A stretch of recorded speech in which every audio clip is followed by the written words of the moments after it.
Hello and welcome to Let's Review.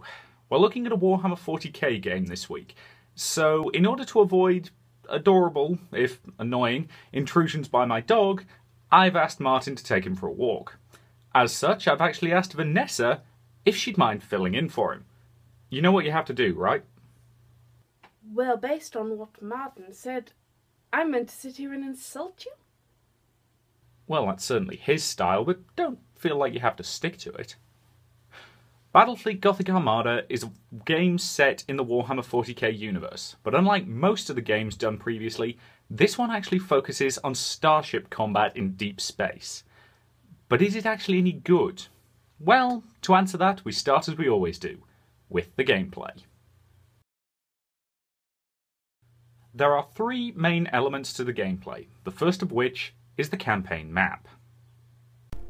This is the main tactical map of Battlefleet Gothic Armada, and I'm going to point out right now that this is a relatively late game save. Okay. Up here we have the various subsectors of the Gothic sector, and, well, frankly, you can see there's quite a lot of different planets here. There's a total of 50 worlds spread throughout these spread throughout these 7 sectors. Each of these things up here indicates a potential mission, and they break into various categories, so data recovery, planetary assault, cruiser clash, convoy, breakthrough assassination, etc, etc. Within each of these you can see we have here. So this is the system map. Any of these things is a mission we can potentially do. We're currently on turn 25. You can have anything up to 4 deployments a turn. If there is a story mission to do, that will take place at the beginning of a turn. That'll be the first mission you do. If there is a cinematic or something like that, that will happen in between turns as a general rule of thumb, unless there's one specifically relating to the end of a mission you've just done, for example. Now, losing worlds, because you can see that since I'm fairly far into this game, I currently have lost 22 of 50. If you lose all 50, I'm pretty sure you lose the game. I don't know that for certain, because you'd have to play pretty epically badly to actually lose all 50. But, yes, so this world, for example, is currently under attack by the forces of Chaos. If we successfully repel this assault, they won't take the planet. This world, on the other hand, has already been conquered by the forces of the rogue Imperial units. And, obviously, if we defeat them here, we take the planet back, and we regain its bonuses. There are several different types of world, as you can see down here. So, for example, there's Cardinal worlds. And for each one of those you lose, the chances of your ships being seditious increases. There's Scholar Worlds, which reduce the experience your captains get when you lose them, and so on and so forth. There are, as you can see, many different types of world, including the most basic of all, which are basic product worlds, and those, you can lose without really learning anything massively important. It's also worth noting there's normally 55 of those, so there are obviously more than 50 worlds, when I come to think about it. So yes, I suspect that's the maximum you can lose without losing the game. As I never even got close to that, even towards the end of the campaign, where I started barreling forward and ignoring any mission that wasn't story-based. There are also the Blackstone Fortresses, which are indicated here. I'll actually show you one if I go to the Leonidas subsector. Just go there. So yeah, that's a Blackstone Fortress, and that has various properties that are campaign important, so I won't spoil them. There are also these special effects here. So the Hand of Darkness, the Eye of Night. These are artifacts that early in the campaign the Chaos Forces will attempt to acquire. If you prevent them from doing so, you gain the benefits here. So, for example, reacts to the Chaos Fleet's presence, and the Chaos Forces have a reduced chance of launching more attacks. Obviously, if you get, if the enemy gets it, they have a greater chance of, attacking. And the Eye of Night reduces the effect of the Warp Storm by 50%. The Warp Storm is again something that turns up as a result of the story, so it makes ship repairs more expensive, and it increases the chances of ships getting lost in the warp. Getting lost in the warp is what happens if you retreat from combat early with a certain ship. They have a chance to get lost in the warp. This basically makes them unavailable for one turn, so until you hit the end turn button. So it's basically, so you can ignore it completely if it happens on the last deployment, but it can be very frustrating if it's one of your big important ships and it happens on the first deployment of the turn. There's also the threats down here. Now at the moment, because of how far through the campaign I am, I only have the Chaos threat to deal with, because I've already dealt with both the Eldar and the Orcs. However, you can have up to 3 bars here that indicate what the threat is. The higher this is, the more likely they are to launch more attacks, so it's entirely possible that you can keep them hemmed in if you focus, and prevent that from building up too much. So that basically increases the number of different attacks they're going to make per turn. And right down here at the bottom we have our reputation with various factions of the Imperium. So the Inquisition, the Adeptus Mechanicus, the Imperial Navy, and the Adeptus Astartes. Now reputation plays into something that I'll show you a little bit later when we get on ship customization. And fundamentally that's kind of it. If I click on one of these missions I can demonstrate. But that just shows you the kind of mission you've got. It tells you whether you're going to be on the attack or on the defense. It tells you the rewards you'll get, and it gives you a basic bit of intel. If it's a story mission, then the Lord Admiral here will actually talk you through the mission objectives, and that stuff is fully voiced. But fundamentally, that's kind of it for the map and campaign overview. The map is functional, but nothing really more than that. If we're honest, it's just a swanky looking mission selection screen, albeit one that does a decent job of conveying the scale of the conflict you're dealing with, while requiring you to pick and choose which missions you feel are priorities for you. Overall, it's okay, but that's not what you're playing this game for. The next major part, however, is the ship customization. This is the customization screen. This is an area known as Port Moore. Now, Port Moore is very important to the Gothic sector. You can see it in the background. It's this giant, impressive space station. And it's where your fleet is actually based. So you can see some of our ships hanging around. So this one in the foreground is our Retribution class battleship. This is my biggest, baddest ship. You can't get a battleship until you rank up to level 8, I believe it is, which is the High Admiral, which is the highest rank you can get. Battleships are incredibly powerful, incredibly tough units. Now this one has a lot of modifications on it because it's a level 7 battleship, so it's obviously been in quite a few scrapes, it's ranked up a lot. So I'm just going to look at some of the upgrades. Now the upgrades all cost renown to acquire, and you can see I have 3 upgrade slots. Because I wanted to design this battleship to be able to absorb an awful lot of fire, I put its upgrades into the generators. So it's got auxiliary shield capacitors, which increases the rebuild speed of its shields after they get knocked down. The additional void shield, which increases its shield rating by 100 points. And the Voss pattern void shield, which has a 25% to ignore any damage that hits it. So all 3 of those are extremely useful for any kind of tank-based unit, which is what I wanted this battleship to be. It also has skills. Skills are activatable abilities, so whereas upgrades are passive, skills are activated. So for example, we have our supercharged void shield and our emergency capacitors, both again very defensive options, so that makes it temporarily invulnerable for 10 seconds, though it should point out that only makes the void shields invulnerable. There are certain weapons that bypass void shields completely and do damage direct to the hull, so they will still work even through a supercharged void shield. And again, those allow it to emergency capacitate.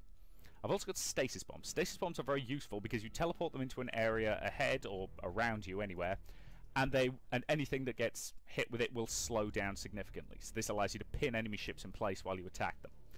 However, it should be noted that certain fire, such as torpedoes and things from the macro batteries, actually slow down as well while they're in the stasis field. So you do need to account for that when you're targeting your weapons. I've also given it taunt because, as I say, it's meant to be a tank unit. And there's various other things I could have given it, so auger probes, enhanced sensor range and things like that. Or it could have had a macro warp jump, which is a short range hop that allows it to get over. Now the favors I mentioned earlier. The favors are a very interesting idea, whereby you can choose to upgrade your ship with one particular favor from one of the various groups within the Imperium. So there's the Inquisition, the Mechanicus, the Imperial Navy, and the Adeptus Astartes. I picked the Imperial Navy for this because it just felt kind of right. And that gave me 2 perks. That gave me the Summon Reinforcements ability, which allows me to deploy an escort ship without needing to deploy it pre-mission, and that allows me to summon it in anywhere in a radius around my battleship. And it also, I believe, gave me a perk whereby I can't can't remember what it is. I think it's a perk whereby this ship will never rebel, which is obviously very useful since it's my biggest, most powerful unit. Last but not least, we have the crew, and these are various officers within your ship, and upgrading them does different things. So if we upgraded our tech priest, it would increase the quality of our repairs. Now personally, I've upgraded the quality of our master gunner because that improves our critical chance, and our servitors, which reduces the cooldown on skills, which given that he's a tank, I want his skills regenerating as quickly as possible. So that's our battleship. We also have our battle cruisers. This one has the favour of the Adeptus Mechanicus, hence why it's got the skull of the Messiah on the front, and that's hence the custom paint job, and it just looks very, very pretty and very cool. Now this particular battleship is built for long-range combat, so if I look at its weapons loadout, it's got heavy torpedo launchers, it's got lance turrets, and it's got plasma macro batteries, which have the best range in the game. That's 12,000. So when I was upgrading it, I gave it increased shield generation because that's always useful. But it's also got increased scanner range, which means it can see enemies further and thus attack them from further away. It's got an increased damage on its lances. It's got increased armor-piercing weapons for when it does get in close and personal. And it's got improved targeting on its macro batteries so that they're more effective at long range. And you can see the macro batteries lined up along there. And again, this one's built primarily as a longer range unit. So it's got recon platforms that allow it to scan at far ranges. And it's also got micro warp jump and increased maneuvering abilities so that it can run around and fight more effectively. And again, it's got the favour of the Adeptus Mechanicus. These upgrades are expensive. You can reduce their expense by gaining the favour of the individual factions, as I mentioned earlier. And again, this one's got Master Gunner, and Tech Priest is a useful addition as well. That's actually my highest ranked unit, because that's fought the most battles of anything I've got. Then I've got my Imperious Faith Cruiser, and this one is a Space Marine cruiser. Or it's a cruiser that has earned the favour of the Space Marines, I should say. Which means that it's much more effective at boarding operations. The Adeptus Astartes gives you increased troop strength on board the ship, so it's more valuable as a boarding unit. And it also alters your lightning strike ability, which I'll show you a little later, to Terminator lightning strike, which is significantly more powerful, as you can see there. So that's a good close-in boarding ship. That's designed to close to range, teleport over some units, and then back off to combat range. Then you've got my smaller units, so cruisers. I tend to refer to these as heavy cruisers, purely because that distinguishes them from the lighter cruisers. And this is your basic ship without having any of the favour upgrades. So this is a fairly common design. It's got this hunking great Nova cannon on the front, which is a very powerful, very long-range weapon. I'll also show you this one purely because this has the mark of the Inquisition. And that's quite useful because that lets you scan enemies at incredible range. And again, these ships look absolutely fabulous, and I do love the fact that you can look around and see the rest of your fleet moored at Port Moore. That's a very nice touch. It took me a while to even realise they'd done that, but that's a very nice touch. We've also got some light cruisers. You'll start the campaign with light cruisers, and as you level up, you'll gain access to stronger and stronger units. And then all the way down at the bottom, we have our escort ships. Escort ships are not individually modified. You modify an entire class when you modify escort ships. So I've upgraded my Cobra destroyers with additional defense turrets, armor-piercing ammunition because they tend to fight at fairly close ranges, and short-burn torpedoes because it's primarily a torpedo boat, is the Cobra destroyer. So upgrading the speed of its torpedoes made sense to me. So you gain upgrades on those as you level up. I've also got sword frigates and various other things. So these are teeny tiny escort ships that you don't upgrade individually. They can get destroyed and it doesn't matter in the slightest. And that's largely it. There are variants on this for each of the 4 races. If you go into skirmish mode, you can upgrade your fleet there for the other 4 races. The only thing I would really like to see is when you're doing the favours, it'd be nice to be able to preview what each favour would look like on a specific ship, but that's really the only complaint I've got on this front. I really like this system for the most part. It gives you a lot of customization with the roles you want your ships to fill. Do you want a heavy-duty tank that can soak a lot of damage? Or do you want an absolute nightmare of a ship that's going to reel out massive firepower and crush anything it opposes? These are important tactical decisions, and it's really nice to see. As I said, my only real complaint is that I'd love to be able to preview the effect on the appearance that are occurred by a favour, for the simple reason that I like to know my ships are going to look badass when they're destroying the enemy. I appreciate that that's a fairly minor complaint in the grand scheme of things, but at the same time, I would like to think it'd be a reasonably straightforward fix for them. So that's my simple suggestion for this. Overall, the ship customization is pretty good, but ultimately, of course, it all leads in to the main combat gameplay itself. This is the pre-battle screen of Battlefleet Gothic Armada. From here, we select which ships we're going to use. Now, for this mission, I've deliberately picked a simple cruiser clash, which is your basic ship-to-ship combat mission. And I'm going to use my most powerful units just to show them off. So these are late-game units that you won't get till the end. As you can see, you have a point system, and each ship is worth a certain amount of points. So if I wanted, I could build a fleet out of nothing but escort ships, pretty much. If I wanted. You have to have a capital ship, and you have to have a line ship. And after that, you can have as many escort ships as you like. So my capital ship, or my admiral ship rather, is going to be the level 7 Retribution class battleship, the Avenger of Cumbria. And backing it up is going to be the Overlord class battle cruiser, the Great Retribution. As I say, if I wanted, I could add in some escorts, but I'm not going to. And backing them up is going to be the level 7 Overlord class battle cruiser, the Impetuous Faith. Now, I would then throw in a heavy cruiser, but as you can see, they cost anything up to 155 points, and I've only got 110 left to play with. So, just for demonstration purposes, I'm going to throw in a light cruiser, just to demonstrate some scale, and I'll throw in the level 6 Dauntless class, the Son of Briggle. So, I am now ready to deploy, and as soon as you deploy into a combat mission, you get one of these little opening cinematics, where it just gives you some panoramic views of your fleet, and generally the chance to realise how awesome they look. So that's a really nice touch. You then deploy your fleet wherever you want them within this green area. So I'm going to deploy them immediately into this gas cloud. Gas clouds are useful because what I'll demonstrate momentarily. And it's also worth noting that you can select various things. So for example, our battleship is currently automatically going to be engaging with its broadside, so weapons along here. And you can tell it to favour one side or the other, and you can tell it what range you want to use. So I'm going to close it to medium range. I'm going to do the same with my battle cruisers. Except for this one. This is my boarding ship, so I want it in range for its teleport attack, which is 6,000. And this light cruiser, I'm going to primarily have it hang back and not do a terrible amount.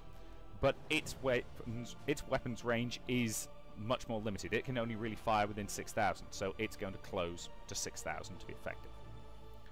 We also have various abilities down in this corner, which I could set to autocast, but I'm not going to because I want to actually demonstrate them. Now you can see from the minimap that there are some enemies over here. So over here, over here, over here, and over here. And the gas cloud prevents detection of even that much. So in fact, this guy's about to enter a gas cloud, which is quite handy. Because as you can see, his sensor ghost has vanished, so we don't know where he is. By the same extension, because we're in a gas cloud, the enemy can't see our sensor ghost either.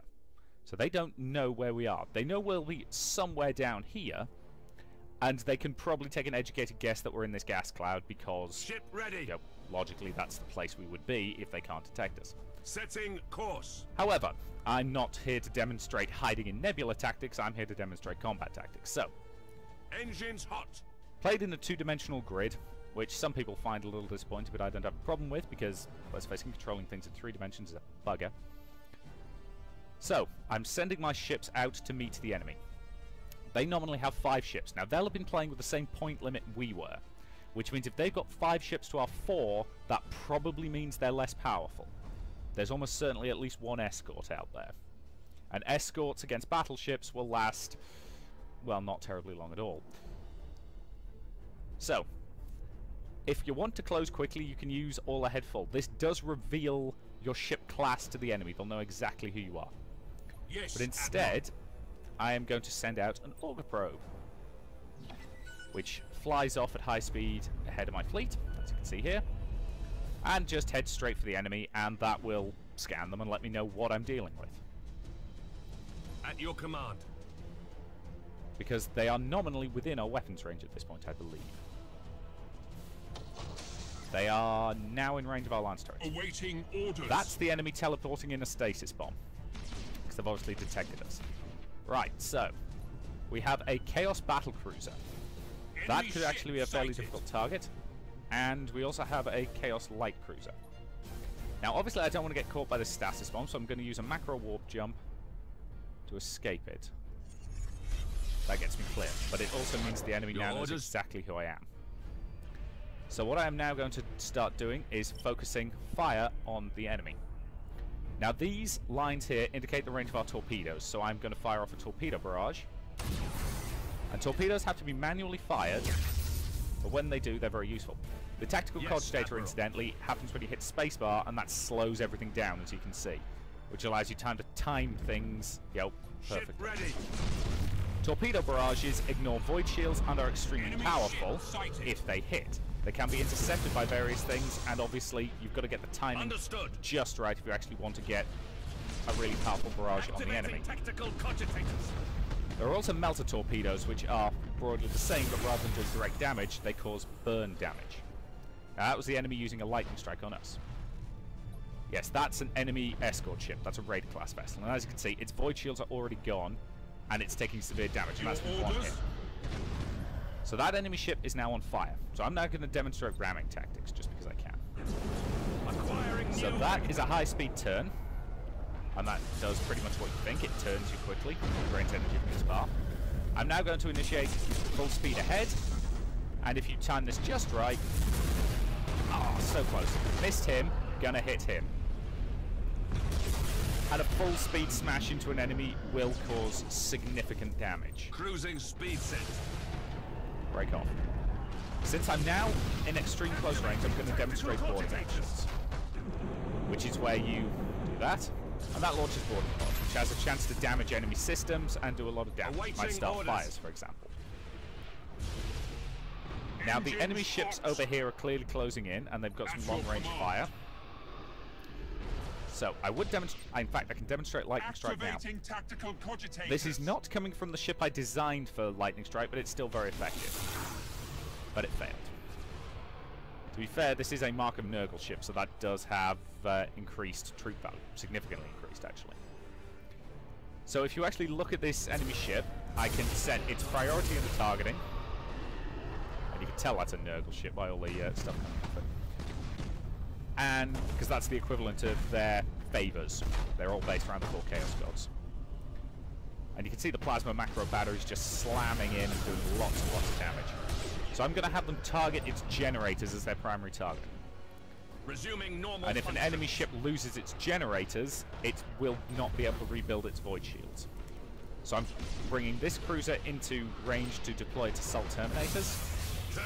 Unfortunately, they failed as well, which, as I say, it's due to its high. That guy is very badly crippled. That guy is damn close to being destroyed. So I'm going to just initiate a high-speed turn to ensure we're online, and then fire off a torpedo barrage, clean into its side, and that destroyed it. So that ship is down. When an enemy ship gets sufficiently damaged, like that one is, it will often either go insubordinate or it will just attempt to run. So that guy's going to warp out. You can potentially stop it by either destroying him or by beaming over a crew to prevent its escape. That has a chance to succeed, but it won't always. So as you can see, the enemy has now run, so we've only got one heavy cruiser to deal with. One of these battle cruisers could win a fight against an enemy heavy cruiser. But obviously, since we've got all 3 ships still fighting, it makes sense to use them. This is an asteroid field, incidentally. Don't fly through the middle, damage your ships. So this guy's realised he's in trouble and is most likely attempting to run. And in fact, he's deliberately hiding to try and escape our effective range. Ship ready. Which we can compensate for by deploying another auger probe. Enemy ship sighted. And that's kind of the basics of the combat. There's a lot of intricacies to it in the way you use different abilities. Activating tactical cogitators. You know, for example, short-range warp can be extremely usal to get you into attack range, or it can be used, as I used it earlier, to avoid high-energy weapons. Stasis bombs can be used to slow the enemy down, but as you can see, they take a while to teleport in, so you won't always guarantee a hit. And obviously, this guy's realised he doesn't have a chance, so he's attempting to run. Awaiting orders. Which is what they will often do if they realise how totally screwed they are. So I'm going to bring in an escort ship. Have it close with its front weaponry. Launch a torpedo barrage at the enemy. Now this escort cannot go toe-to-toe with this heavy cruiser, but it can harass it while our heavier guns are brought to bear. And as you can see, that plasma macro barrage is just blowing the hell out of it. That ship will go down with the next burst. There it goes. And that's a good example of the most basic of the combat modes. That was a cruiser clash, which is that's your basic grade skirmish type fight. There's a lot of variation in the different kinds of missions you can get, and overall, yeah, it's a really fun, really satisfying thing to do, especially when you just line something up perfectly. But fundamentally, that is a good example of the gameplay in Battlefleet Gothic Armada. The combat is really damn good. One of the complaints I have heard about it is that you can't field large forces, you're limited to only a few ships.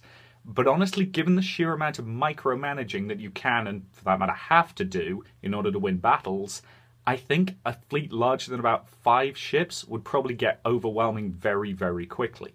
Personally, I'd rather focus on in-depth tactics on a few ships than just having a massive fleet that I right-click on the enemy and let them do their thing.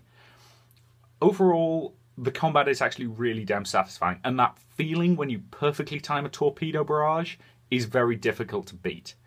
The only complaint I personally have with it is that some of the mission types are a little annoying, particularly data recovery and assassination, because the enemy has this annoying habit of simply running the hell away from you until it's able to warp out, and then you lose the mission as a result. But if I'm honest, I use the exact same extremely cheap tactics when I'm playing on the defensive of those missions, so... Overall, the gameplay is actually really damn good, really enjoyable, and it feels fantastic. Overall, the gameplay is excellent. The story of Battlefleet Gothic Armada takes place during the time period of the 12th Black Crusade. You take on the role of Admiral Spire, a freshly promoted Imperial Admiral who is tasked with defending the Gothic sector against the forces of chaos. Along the way, you also encounter Eldar pirates and Orc raiders, and naturally you need to defend the sector from them as well. The story, if I'm honest, is pretty straightforward and doesn't really offer any major surprises. Does that make it bad? No, but a few more surprises would have been nice. When the Eldar pirates show up, for example, you can pretty much guarantee from the beginning how their part of the story is going to end. Well, assuming you know anything about 40k lore anyway. I don't, for the record. Actually, that's probably to your detriment in this case. I'm not going to say this game is unkind to the uninitiated, because ultimately if you don't know anything about 40k, you can still get a decent grasp for what is going on. But if you are a 40k fan, there's a lot more to get out of it. The main villain, for example, is Abaddon the Despoiler, which for 40k fans is a pretty big deal. But for someone who doesn't know anything about the universe... They would have no idea who he is? Correct. And if I'm honest, that issue kind of extends to your own side as well.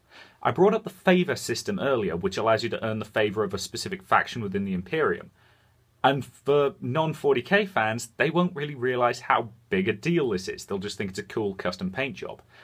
To 40k fans, this is a pretty major part of the universe, and I'll be honest, this definitely works better if, like me, you have a fairly extensive knowledge of the 40k universe. What does that do for fans like you? Honestly, it means that the story is good. It does exactly what it wants to do. It's a simple, well-told story set to the backdrop of the 12th Black Crusade. Honestly, my only real complaint is that there is only the one campaign. Given all the work that they've clearly put in, making each of the races play a little bit differently and feel very unique, it's a shame that we only get to play as the Imperium in the main campaign. I would have loved to see additional campaigns for the Eldar, one for the Orcs, one for Chaos, and potentially ones for the races that they're planning to add as future DLC. But isn't that a lot of work? Oh, absolutely, and I'll freely admit I'm making up a wish list at this point. If this game ever gets a sequel, or indeed a large expansion, I would absolutely love to see them add additional campaigns for the other races. But as it stands at the moment, the story is well told, and I have no real complaints with it. The only thing I'd really say is that I could do with a few more branching choices. There are a couple here, and they do make a significant impact, but more would always be nice. But again, that's something for a wish list, and I don't really have any complaints with it as it currently stands. Though I would possibly recommend the addition of a codex to help those who are unfamiliar with the lore learn a little bit more about this very interesting universe. Overall, the story is pretty good, but it could be a little kinder to the uninitiated. Graphically speaking, this game looks really good. Ships are fantastically well detailed, they look absolutely fabulous, and the fire they exchange is absolutely glorious to behold. It's worth noting that I did spot a little bit of texture pop in, but that was all during the Portmore stuff, and it was at worst mildly annoying.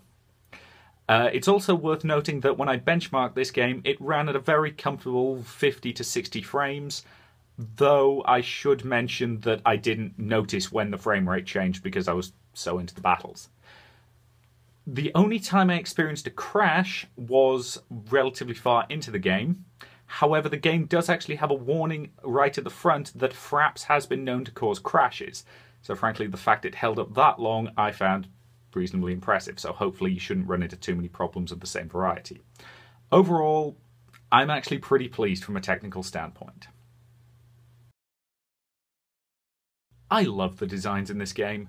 They're pulled straight out of the 40k playbook, and as such they really appeal to me. They're kind of hyper-stylized, but in a way that I find endlessly entertaining to look at. The sheer number of times during those pan shots at the beginning of battles where I would just look at my ships and go, oh, was kind of ridiculous.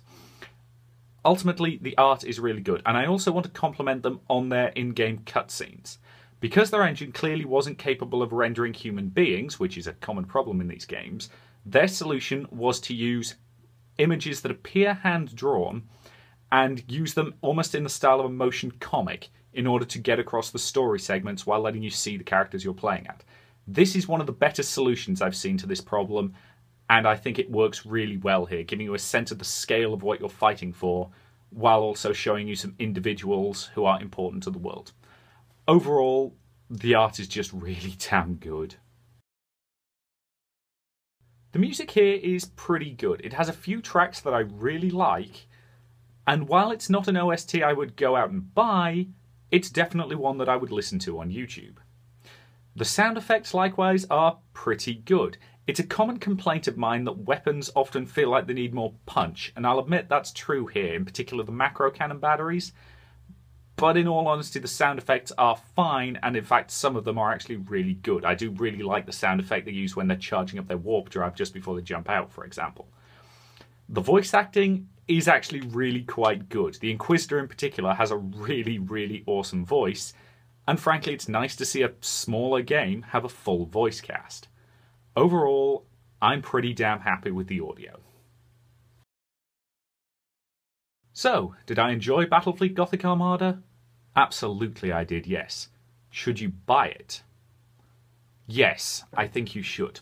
While there are a few things I would definitely like to see in future, especially additional campaigns, the package as it currently stands is a damn fine Warhammer experience that's fun to play and is actually really damn enjoyable. While it has a couple of niggling little problems, those do not detract from the experience in any real way, and I think I can strongly recommend it, although if you're looking to get into the Warhammer universe, this is probably not the right place to start. But if you don't particularly care about that one way or another, it's a damn fine, enjoyable game that I can strongly recommend. Now, if you'll excuse me, I've been busy levelling up my Eldar Admiral in the skirmish mode. I will see you later.